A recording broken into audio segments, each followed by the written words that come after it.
organizaciones empresariales, etcétera, ¿no? Entonces, por eso decía antes que en la elaboración, desarrollo de esta norma, bueno, pues han participado, creo que se ha escuchado a todas las partes interesadas.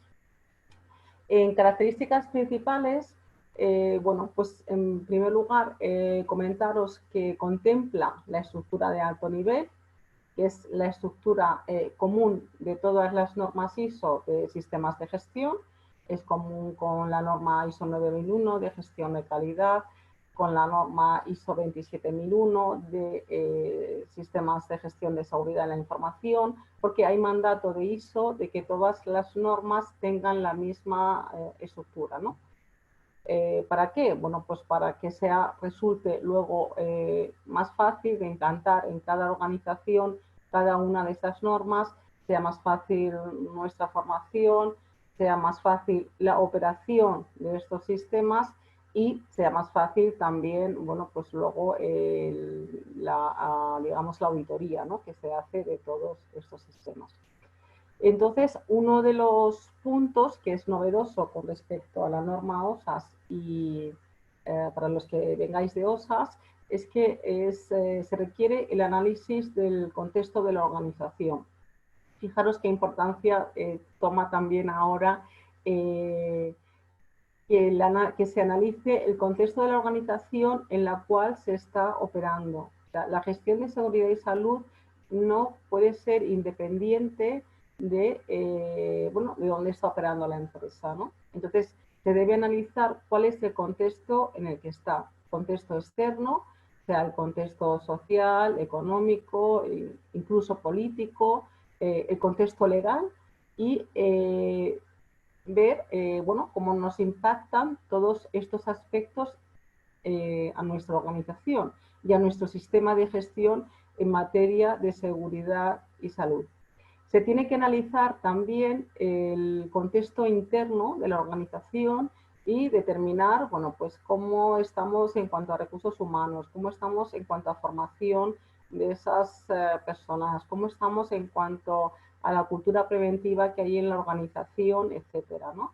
Y analizar también, bueno, pues cómo es el nivel, si tenemos subcontratación, si no tenemos, etcétera. Entonces, tenemos que analizar previamente a la implantación de este sistema cuál es el contexto real con el que estamos realmente en el que estamos operando. Porque vosotros pensáis que se podría gestionar igual la seguridad social, perdón, la seguridad y salud si estamos en España que si estamos, pues no sé, en Arabia Saudita, por ejemplo, o si estamos en África. Bueno, pues evidentemente no, ¿no? Porque no tendremos subcontratistas y pues no tendremos equipos, etcétera. Entonces, por eso es necesario que al inicio de la implantación de estos sistemas se analice el contexto de la organización.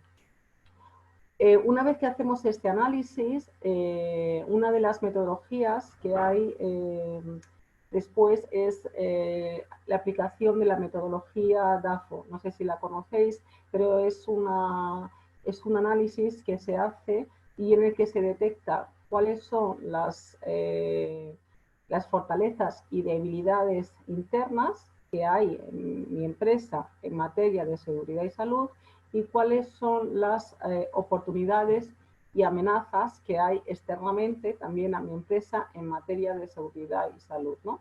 Pues puede ser una amenaza, por ejemplo, que tengamos excesiva legislación o una legislación muy restrictiva, por ejemplo, si alguna de las empresas le aplica esto, ¿no?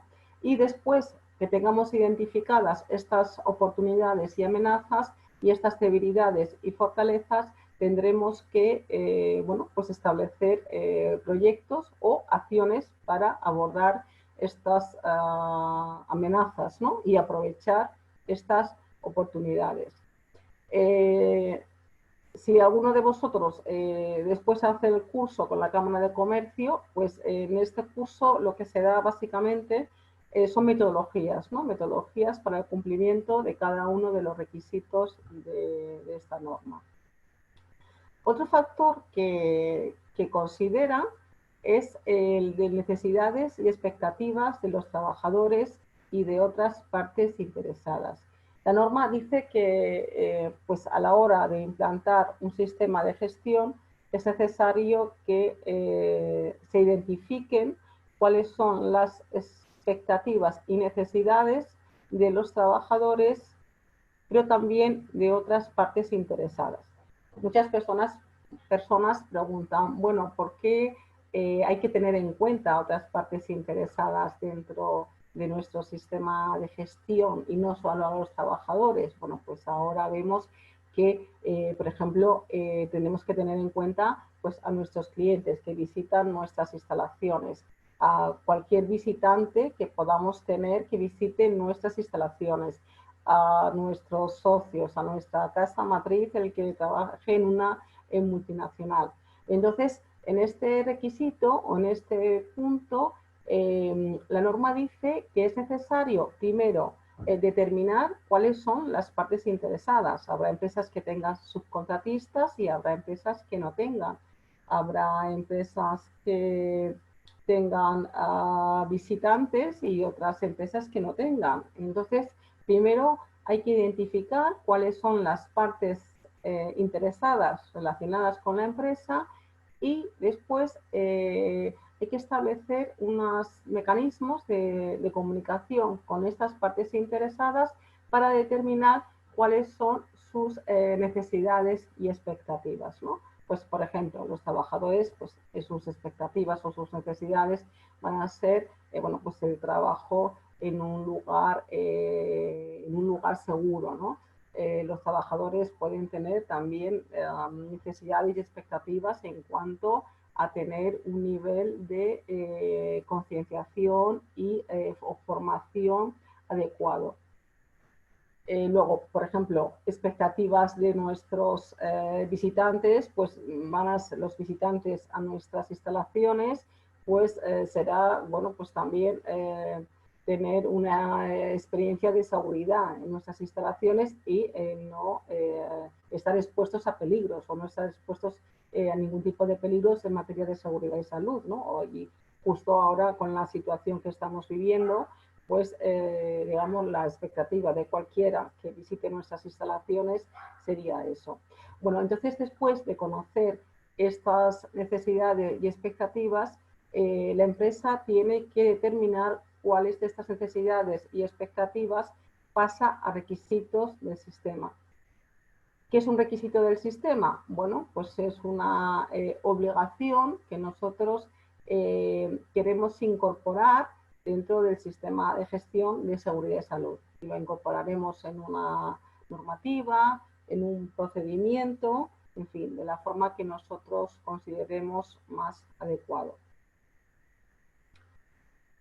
Otra de los requisitos de la norma y otros de los principios de ISO 45001, que es muy novedoso también en cuanto a la norma OSAS y en cuanto a la legislación que tenemos en España y en el mundo, ¿no? en materia de seguridad y salud, es la implicación de la dirección, liderazgo, ¿no? Esto es el punto 5 de la norma.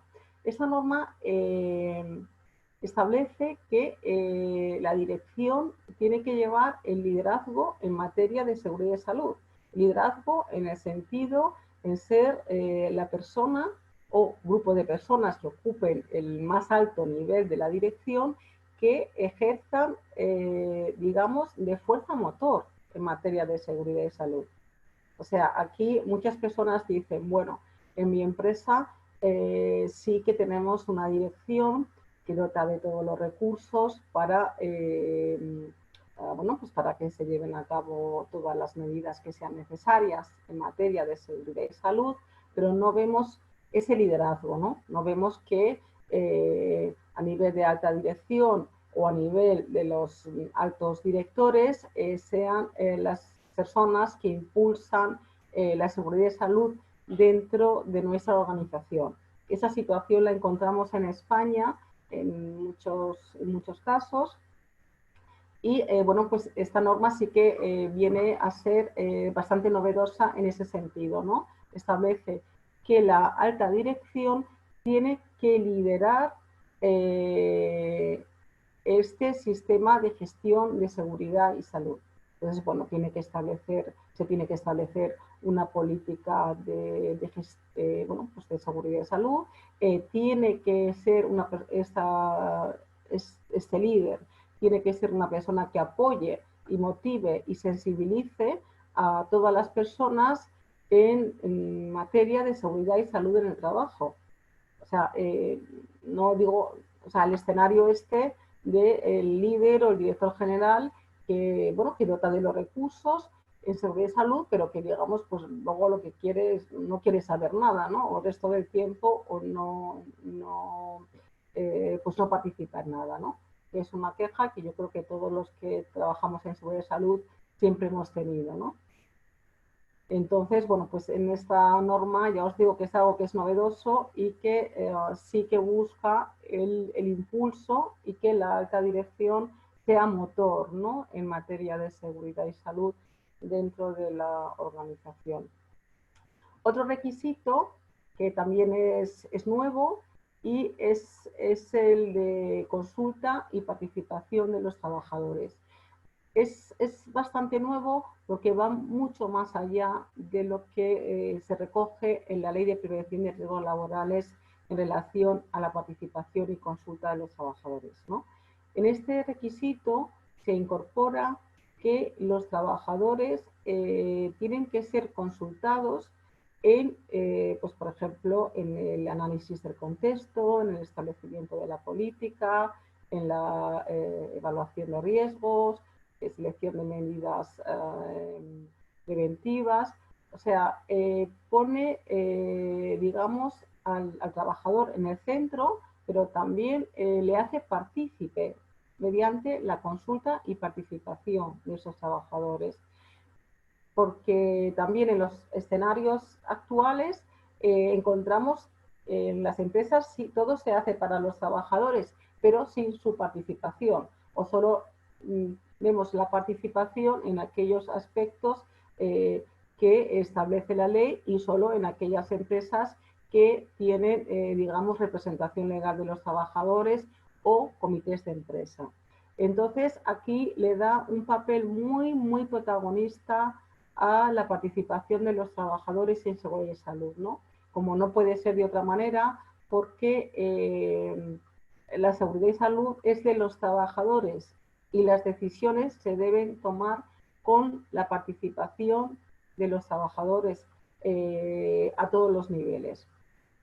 Entonces, bueno, ¿cómo se organiza o qué metodología se puede tener o qué procedimiento? Como os digo, aquellos que asistáis al curso, pues bueno, en el curso ya se van a explicar todas las metodologías, hoy tenemos poco tiempo, pero bueno, aquí comentaros que para establecer este proceso, digamos, de consulta y participación de los trabajadores, bueno, en aquellas empresas que tengan representación legal de los trabajadores, se podrá o se puede hacer a través de este mecanismo, que es el mecanismo que recoge la legislación española, ¿no?, para la participación de los trabajadores.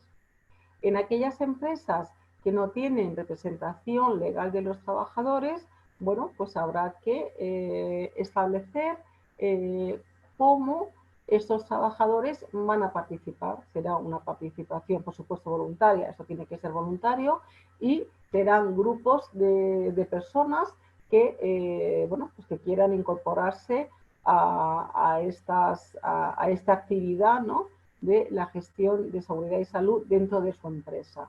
Entonces, bueno, van a participar, pues, por ejemplo, en análisis de contexto, revisión de política, revisión de objetivos, ¿no? El tema de los objetivos en seguridad y salud es muy importante que participen los trabajadores, ¿no?, aunque luego sean aprobados por la dirección, pero es importante.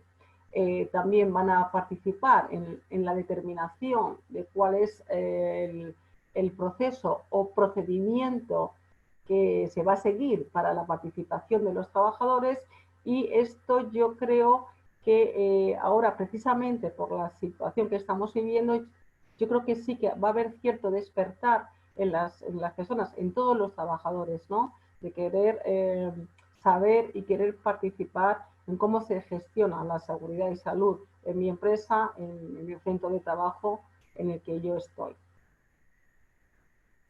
Otro requisito que también establece y otro principio es la identificación de los requisitos legales. Bueno, aquí comentar que en toda la certificación acreditada,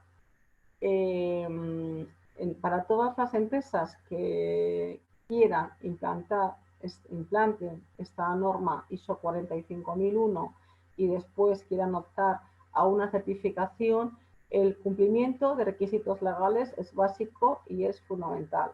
Entonces, bueno, pues se exige en la auditoría de certificación que estos requisitos legales hayan sido identificados y que la empresa los esté cumpliendo.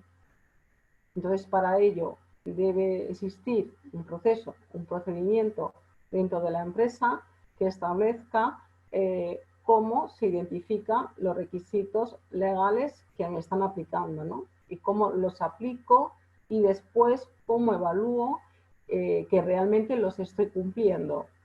Entonces, bueno, aquí os quería apuntar en el tema de requisitos legales que, bueno, pues muchas empresas o lo tradicional ha sido, bueno, pues tener, digamos, hacer la actividad y después tener un software que, bueno, pues identifica los requisitos legales. Bueno, la ley de prevención nos afecta a todos, pero después, bueno, pues no sé, hay una serie de reales decretos o normativa que afectan a un sector sí, a un sector no, o a un centro de trabajo sí y a otro centro de trabajo no, ¿no? Entonces, como os decía, lo normal ha sido hacer la actividad o la producción en la fábrica y después apuntarnos a un software de estos que nos diga los requisitos legales y nosotros cada 6 meses o una persona de la organización determinada evaluar si se cumplen o no se cumplen en esos requisitos. Yo aquí un poco lo que os quiero transmitir es que la identificación del requisito legal, desde mi punto de vista, debe ser previa pues, al inicio de la actividad. O sea, la actividad ya se tiene que diseñar y desarrollar teniendo en cuenta los requisitos legales.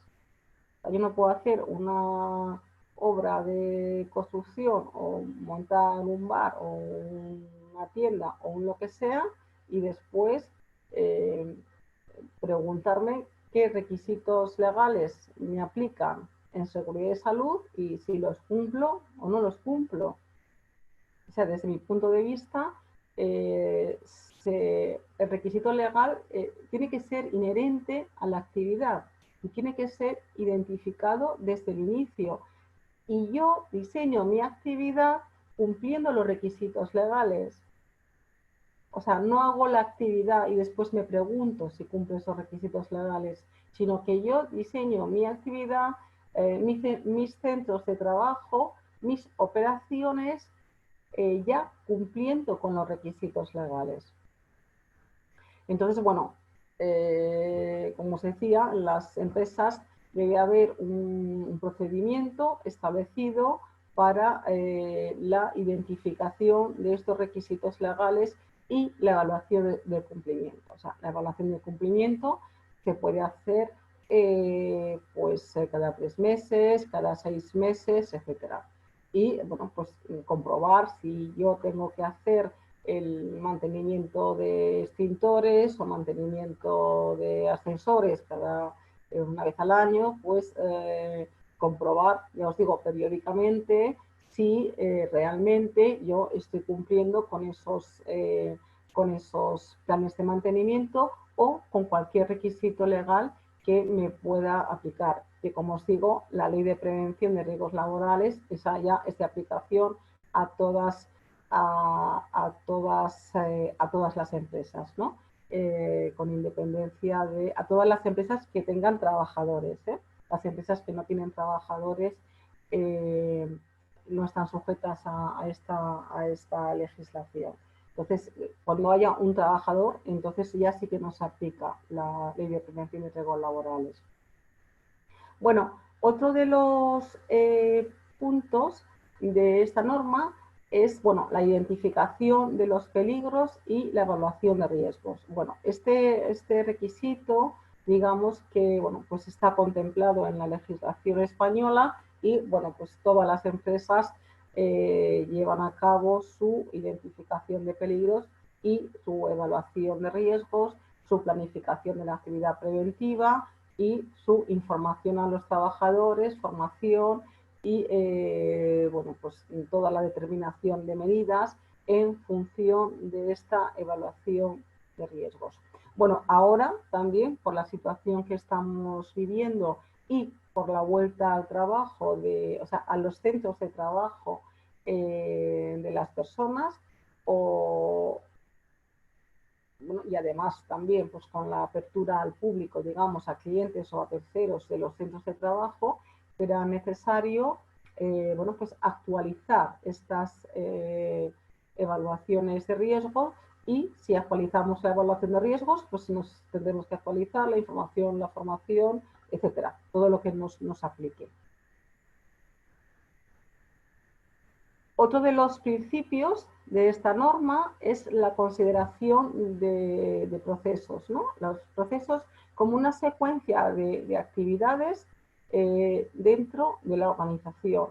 Y entonces se incorpora también en esta norma la gestión de procesos. Y yo creo que esto es muy bueno y es muy positivo porque a veces pudiera parecer, ¿no?, en las empresas todas las actividades de riesgos laborales o de seguridad y salud, digamos, son actividades independientes de todo. Y no, realmente estas actividades tienen que estar también directamente incluidas en los procesos de negocio, ¿no? Y en todos los procesos operacionales u operativos que hay dentro de una organización.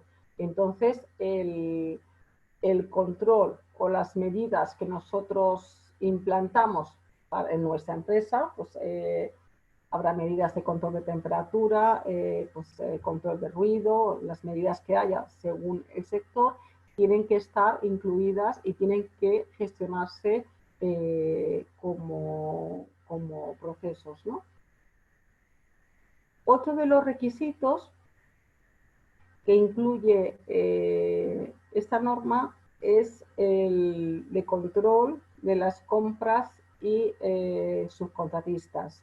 Entonces, bueno, esa norma se establece que se deben incorporar criterios de seguridad y salud para la selección de productos o de proveedores, ¿no? ¿Qué criterios podemos seleccionar? Incorporar, ¿no?, para la selección de los subcontratistas. Bueno, pues por ejemplo, podemos considerar que tenga una certificación ISO 45001, podemos considerar su índice de accidentes, porque si tenemos que hacer una subcontratación, pues no nos puede dar lo mismo. Un tipo de subcontratista, o sea, un subcontratista A y un subcontratista B y un subcontratista C.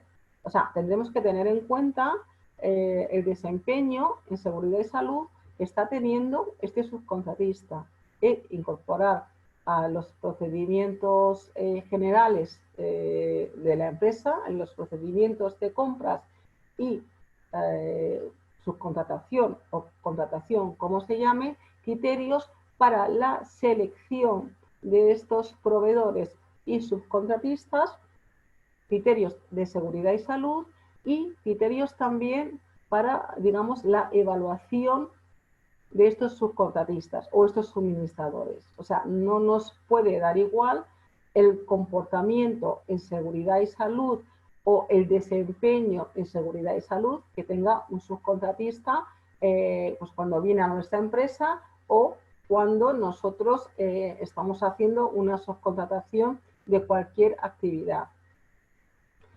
En el ámbito de control de las compras y subcontratistas, la norma incorpora también la coordinación entre estos subcontratistas.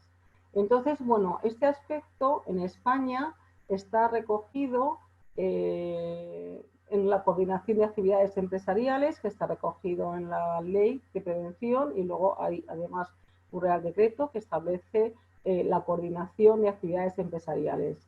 Entonces, bueno, esa coordinación, pues es verdad que quizás se ha quedado en muchos casos a nivel como diría yo, a nivel documental o de intercambio de información, o no es eficaz, o no es eficiente, o es muy burocrática, que en algunos casos puede aparecer, pero bueno, está recogida. O sea, quiero decir, este control de las subcontrataciones y este control cuando en un centro de trabajo hay trabajadores de diferentes empresas, esto ya está recogido en nuestra legislación.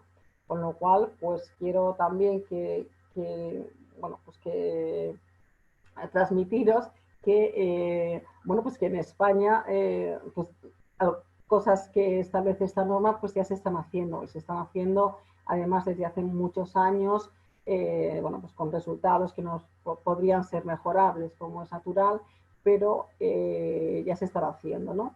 Entonces, bueno, como os decía, todo lo que es la identificación de peligros, evaluación de riesgos, planificación de actividad preventiva, formación, información en esta materia y también toda la actuación en casos de emergencia. Todo esto lo recoge la norma, pero ya está establecido en la legislación española y ya se está, digamos, bueno, pues ya está puesto en vigor en las empresas desde hace pues un montón de años, ¿no? Otro de los principios de ISO 45001 es la auditoría interna, ¿no? La auditoría interna, yo en os quiero transmitir que desde mi punto de vista también es una de las mejores herramientas que hay para la mejora continua, ¿no? Del desempeño de seguridad y salud y los resultados en seguridad y salud que puede tener la empresa. Porque en la auditoría, lo que se va a hacer, en la auditoría interna, lo que se va a hacer es, bueno, pues comprobar o verificar que todo aquello que hemos dicho en los procedimientos que vamos a hacer, pues comprobar que realmente lo estamos haciendo. Y a la vez también detectar si hay algún tipo de desviaciones con respecto a lo que queremos hacer y en ese caso tomar las acciones bueno, correctivas que sean necesarias. En las acciones correctivas, en todas las acciones correctivas, así como en la investigación de incidentes, tienen que participar también los trabajadores. O sea, en todas las acciones correctivas derivadas de las auditorías internas o de incidentes, participarán también los trabajadores, que eso también es una novedad, ¿no? Que los trabajadores participen en todo el proceso de gestión de la acción correctiva. Entonces, bueno, en este apartado, bueno, transmitiros si alguno de vosotros sois auditores o si en vuestra empresa se realizan auditorías internas de seguridad y salud, que, bueno, a la auditoría no hay que tenerle ningún miedo porque es una auditoría interna, o sea, no es la auditoría de certificación ni es la auditoría de proveedores. Entonces, en la auditoría interna es bueno incluso que se pongan de manifiesto las desviaciones que pueda haber. Y la auditoría interna no es un examen ni una inspección. La auditoría interna es una herramienta para la mejora continua. Entonces, es bueno que se evidencien todas las situaciones que se puedan estar produciendo en la empresa que se desvíen del cumplimiento de la norma ISO 45001 o se desvíen del cumplimiento de la legislación o se desvíen del cumplimiento de lo que la empresa ha establecido que se va a hacer en los procedimientos. Y otro requisito de ISO 45001 es la revisión del sistema de gestión de seguridad y salud. ¿Qué es esto? Bueno, pues esto es un análisis que se hace de resultados por parte de la alta dirección.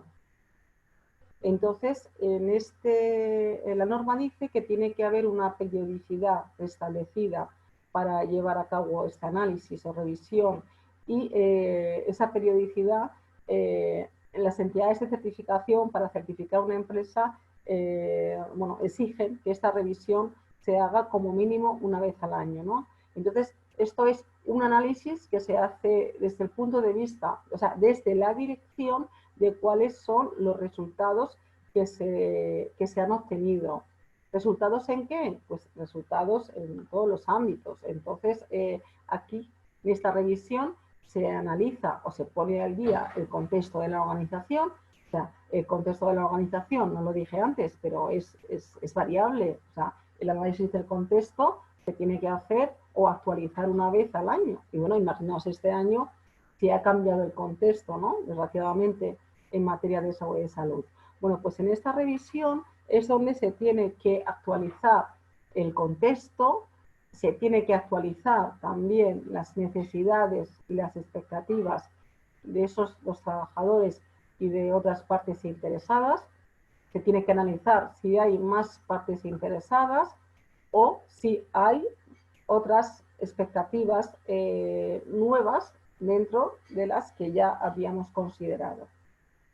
Aquí también se tiene que analizar los resultados de consulta y participación, bueno, pues los números de reuniones que se hayan llevado a cabo, pues el número de proyectos que haya salido de esta participación de los trabajadores, el número de solicitudes que se hayan promovido desde los trabajadores o números de, bueno, pues de propuestas que hayan sido aprobadas, etcétera. Entonces, como os digo, una vez al año, como mínimo, habrá que ver cuáles han sido los resultados en participación y consulta de los trabajadores. También, en esta revisión del sistema de gestión, se tiene que analizar si el estado de cumplimiento con la legislación se tiene que determinar si se han producido dos incumplimientos, obviamente cuál es su magnitud y su gravedad, porque, por ejemplo, el incumplimiento de un requisito legal, si has hecho un mantenimiento un día más tarde, pues bueno, pues sí, es un incumplimiento, pero no tiene, digamos, tanta gravedad que si ese mantenimiento no lo has hecho o lo tienes vencido pues 6 veces, ¿no? Entonces, en este análisis se revisa también cómo está siendo el cumplimiento de requisitos legales, ¿no? Se revisan también cuáles son los índices, ¿no?, de siniestralidad que ha tenido la empresa en ese periodo, en ese año. Se analiza también bueno, cómo ha sido el comportamiento en seguridad y salud de los proveedores y de los subcontratistas y bueno, también se analiza cuáles han sido los resultados que se han tenido en las auditorías internas, si ha habido no conformidades, desviaciones, etcétera. Y bueno, pues como resultado de esta revisión del sistema de gestión, se tienen que plantear acciones de mejora, porque estamos en un marco de mejora continua.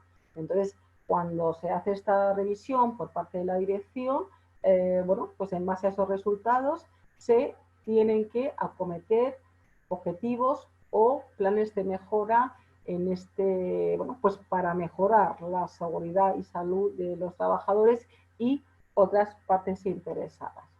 Bueno, espero que no os hayáis aburrido con esta exposición y ahora le doy paso a Jaime, que bueno, tenéis la opción de escribir en el chat, de escribir preguntas y ahora damos paso a las preguntas si tenéis alguna. Sí, Ana, muchas gracias. No sé si se me oye bien. ¿Me oyes bien desde ahí? Sí, fenomenal. Sí. Hay algunas preguntas ya, hay algunos comentarios que yo te voy a ir adelantando. María Fernanda nos pregunta si será exigible a medio plazo o a corto plazo la certificación ISO 45001. Bueno, exigible depende de por quién. La certificación ISO 45001 no es como una ley que hay que cumplir sí o sí. O sea, la certificación siempre es voluntaria. Pero sí que es verdad que, como yo comentaba antes, que para la selección de subcontratistas y de proveedores, uno de los aspectos que se evalúa es la seguridad y salud o la gestión. Pues desde luego una empresa que tenga una ISO 45001 pues es una carta de presentación, bueno, pues la mejor, ¿no? Porque ya la empresa se asegura que se cumplen los requisitos legales, etc. etc.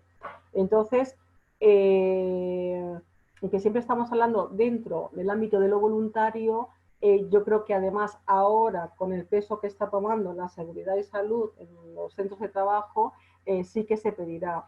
Y luego, por otro lado, también tener en cuenta que las administraciones públicas sí que lo están, en algunos casos o en algunos concursos, exigiendo esta certificación. Ujú. Fenomenal. Sí. La empresa IPS, Sociedad Limitada, nos comenta que ellos están certificando en este sistema de gestión ISO 45001 con Cámara Certifica, que aunque pertenece a la Cámara de Ah, Comercio, es una pues, entidad independiente. También nos preguntan si se puede aplicar el ISO 45001 al sector del teletrabajo. sí. Sí, sí, por supuesto. El teletrabajo, además, tiene que estar incluido. Bueno, no sé si la pregunta es si los que hacen teletrabajo. A las condiciones, perdón, yo he dicho A sector las, porque estaba pensando en otra cosa. sí, Ella, María Fernanda, habla de si se aplica esta norma a las condiciones de teletrabajo. sí, sí, sí. Porque, como os he dicho, esta norma considera toda la aplicación de requisitos legales y contempla a todos los trabajadores. Entonces, el trabajador de la empresa esté donde esté. O sea, no ahora que está teletrabajando desde casa. Es que si el trabajador, imaginaos que está en una ONG en África, también tiene que tener protección.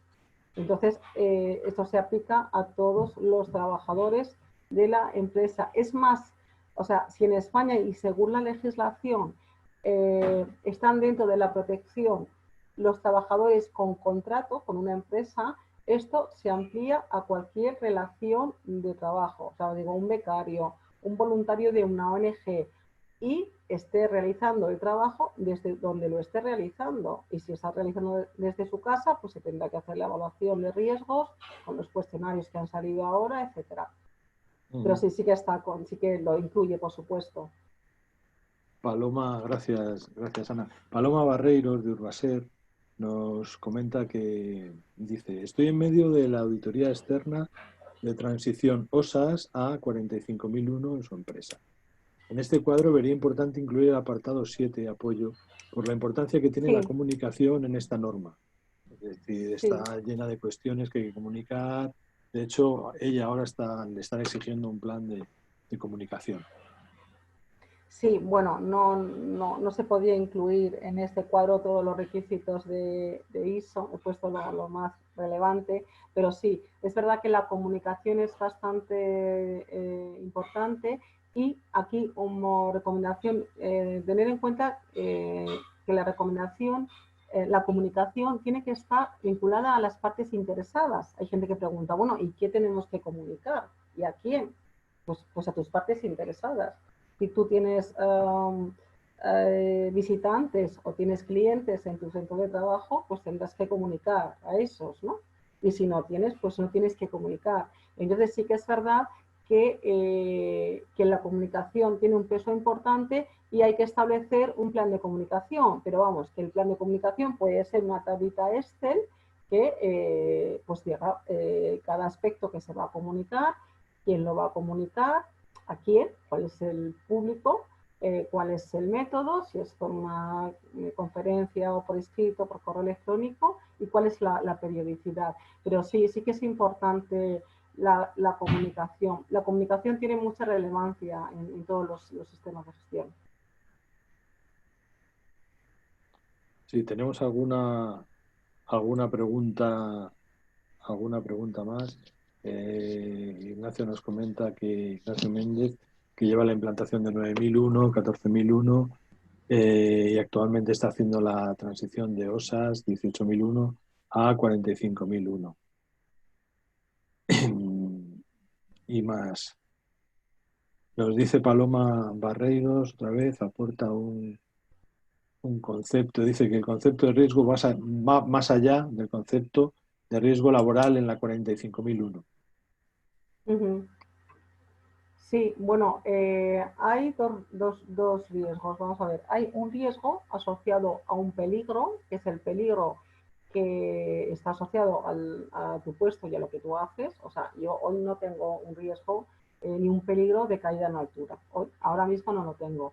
Pero la persona que está trabajando en altura sí tiene ese peligro, ¿no?, de caída en altura. Y luego tendrá un riesgo menor o mayor en función de las salvaguardas que tenga, ¿no? Porque la evaluación de riesgos siempre se hace con la probabilidad por el impacto. Entonces, en ISO 45001 contempla, por supuesto, los riesgos intrínsecos a tu actividad y a tu puesto de trabajo, pero también contempla los riesgos del sistema de gestión. Entonces, esos riesgos generales del sistema de gestión vienen de cuando yo hago el análisis del contexto de la organización. Entonces, yo ahí determino riesgos pues, que me pueden afectar a la seguridad y salud de manera transversal. Por ejemplo, si yo tengo mucha rotación de personal en mi empresa, pues porque hay sectores que son así y hay empresas que es así, eso es un riesgo para la seguridad y salud, el alto movimiento, ¿no? Entonces yo tendré que determinar ese riesgo, que ese riesgo no está asociado a ninguna función ni un puesto de trabajo, pero sí que es un riesgo que yo detecto cuando analizo el contexto interno y externo de la empresa. Tengo que determinar, tengo que ver ese riesgo y tomar una acción frente a ese riesgo. O sea, cualquier acción para, digamos, frenar, evitar o mitigar tener esa alta rotación de trabajadores que siempre me va a incidir, o sea, siempre va a ir en contra digamos, de la gestión de la seguridad y salud. Pero sí, es verdad que el riesgo se amplía. O sea, aquí cuando hablamos de riesgos siempre nos vamos al me puedo caer, puedo tropezar. No, entonces, digamos, son riesgos del sistema de gestión o riesgos transversales a toda la organización. Bien, Ana. Mar Medel nos pregunta, cuando tienes un servicio de prevención ajeno, ¿hay documentos o procedimientos que pueden ser compartidos sin necesidad de tener que definir o documentar nuevos procedimientos o procesos de cara a la certificación ISO 45001? Sí, claro. O sea, si tú tienes procedimientos de servicio de prevención ajenos que cumplan, pues por supuesto no hay que duplicar. Al contrario, ISO 45001 tampoco, o sea, realmente no requiere ningún procedimiento. Habla de información documentada. Entonces, cualquier procedimiento, y desde luego la recomendación es que cualquier procedimiento que ya exista del servicio de prevención ajeno o incluso de otro sistema de gestión o de otra ISO que tengáis, pues vamos, que lo integréis, no más procedimientos en ningún caso, o sea, los procedimientos, pero eso sí, esos procedimientos del servicio de prevención ajeno tendréis que verificar que cumplen con los requisitos, ¿eh? Porque, por ejemplo, si tenéis un procedimiento de un servicio de prevención ajeno de participación y consulta, dudo que cumpla con la ISO 45001. Entonces, sí valen esos procedimientos, no hay que hacer otros, pero a lo mejor hay que añadir algo desde luego sí que tenéis que comprobar que realmente cumplen con esta norma y lo que no cumplan, pues incorporárselo. Patricia nos pide si podrías volver a explicar el punto de procesos y control operacional. Bueno, sí, son dos cosas. Por una parte, la norma incorpora la gestión por procesos, o sea, que el proceso es una secuencia de actividades, ¿no? Que están sistemáticas, interrelacionadas, etcétera. Entonces, bueno, que yo gestione, por ejemplo, la información y la formación en mi empresa o la coordinación de actividades empresariales, que yo la gestione como un proceso, que establezca la secuencia de actividades, establezca indicadores, establezca las entradas y salidas para cada fase del proceso y establezca, bueno, pues quién es el propietario del proceso, qué control hay de esos procesos. Entonces, o sea, que incorporemos la gestión por procesos a todas las actividades que se hacen en la empresa en materia de seguridad y salud, que parece que quedan por ahí dispersas, ¿no? Y luego, en el control operacional es, digamos, todas las actividades que se están llevando a cabo en la empresa según el resultado que hayamos tenido de la evaluación de riesgo. O sea, todas las medidas de control que hay para hacer frente a los riesgos identificados en nuestra evaluación. O sea, control operacional, pues para algunos será los que trabajan en altura, pues disponer de las salvaguardas o los andamios o los elementos o el casco, etcétera, y para otro sector y para otra actividad, pues serán las, como digo, las actividades de control sobre esos riesgos que se han identificado en la evaluación de riesgos.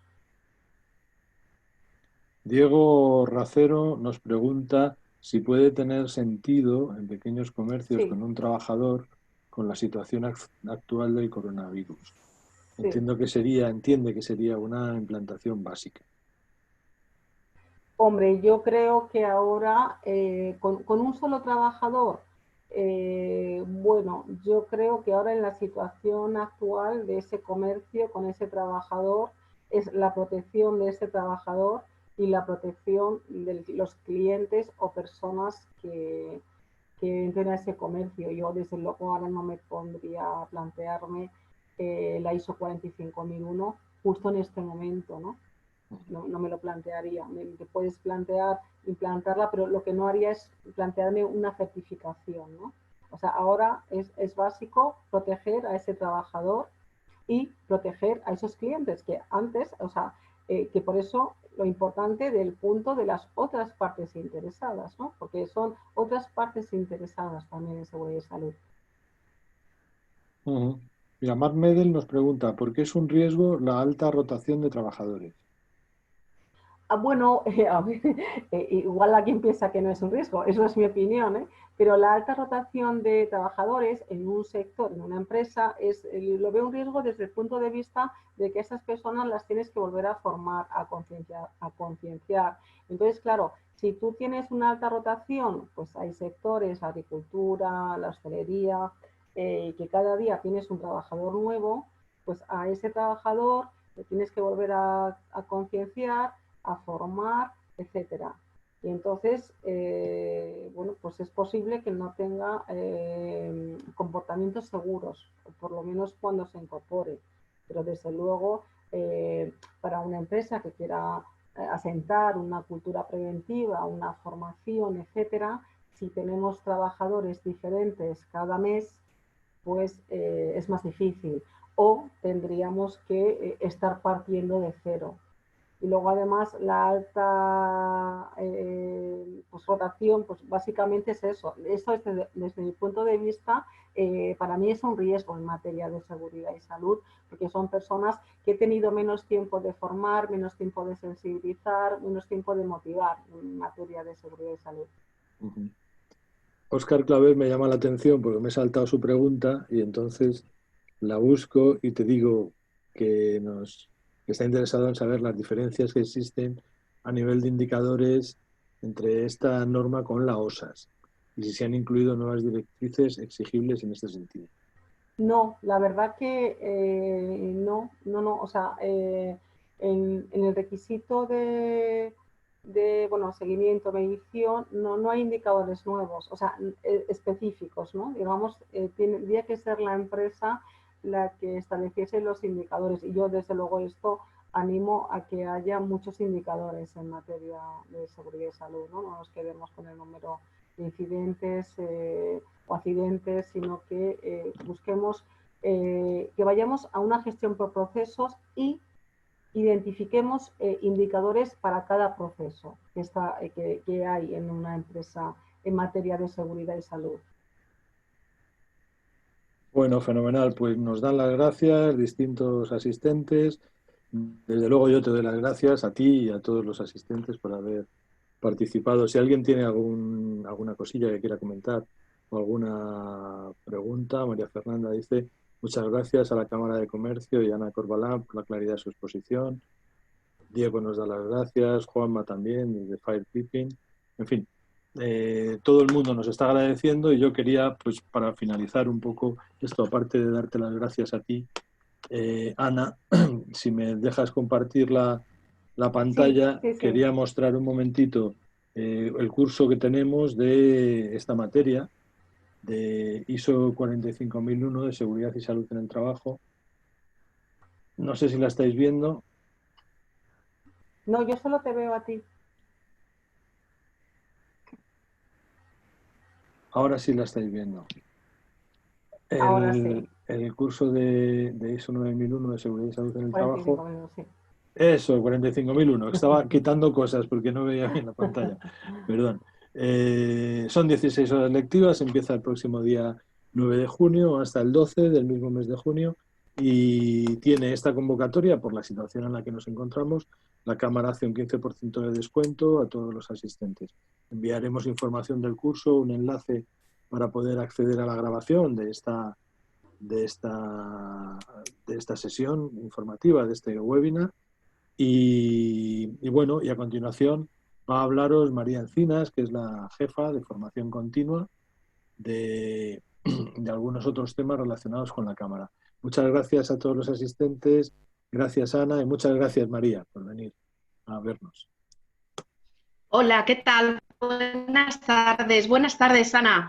¿Cuánto Buenas tiempo tardes. sin verte? Te veo muy guapa. ¿Qué tal todo? ¿Todo bien? Gracias, Jaime. Sí, sí, sí. Gracias a ti. Bien.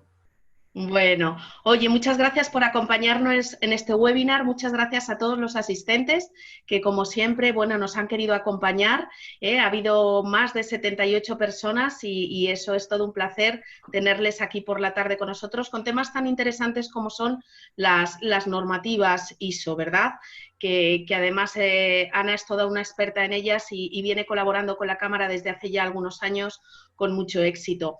Bueno, me quería acercar a vosotros para saludaros como en otras tardes y para contaros que, como sabéis, Cámara también es entidad de certificación desde hace más de 20 años, como AENOR, como Bureau Veritas, como la TÜV y como entidad de certificación, pues podéis contar con ella a la hora de pedir, bueno, pues cotización cuando tengáis que renovar vuestros sistemas de gestión de las normas, ¿no?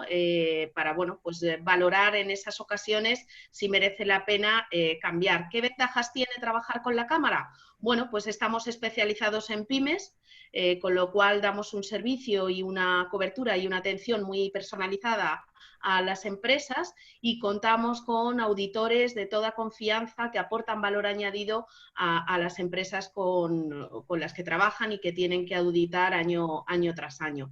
Con lo cual, bueno, pues deciros también que os va a llegar información de nuestro área de certificación de sistemas. Y como bien ha dicho Jaime, bueno, pues el lunes creo que además comienza un curso de ISO 9001, ¿verdad, Jaime? Sí, el Así es lunes que empezamos a las 9. he visto en el chat que también había empresas que estaban certificadas ya en ISO 9001, por si os interesa participar en este curso. Y el día 9, pues Ana nos acompaña en el curso de ISO 45001, en el que estoy segura de que os puede ayudar a mejorar la norma que tengáis implantada y a despejaros muchas dudas que surgen en las organizaciones a la hora de trabajar y aplicar al día a día, ¿verdad? Las correcciones, las áreas de mejora, pues siempre viene bien ese refreshing anual para intentar conseguir uno de los objetivos de las normas ISO, que es la mejora continua, por supuesto. Entonces, por mi parte nada más, daros las gracias y nos vemos en la próxima. Jaime. Pues muchas gracias, María. Nos vemos tú y yo más pronto. Y muchísimas gracias a ti, Ana. Y también nos vamos a ver pronto para seguir con ese curso en el que enseñamos a la gente a poder certificarse en esta ISO 45001. Muchas gracias a todos. Buenas tardes. Vamos a cerrar la sesión. Gracias. Adiós. Gracias. Adiós. Chao.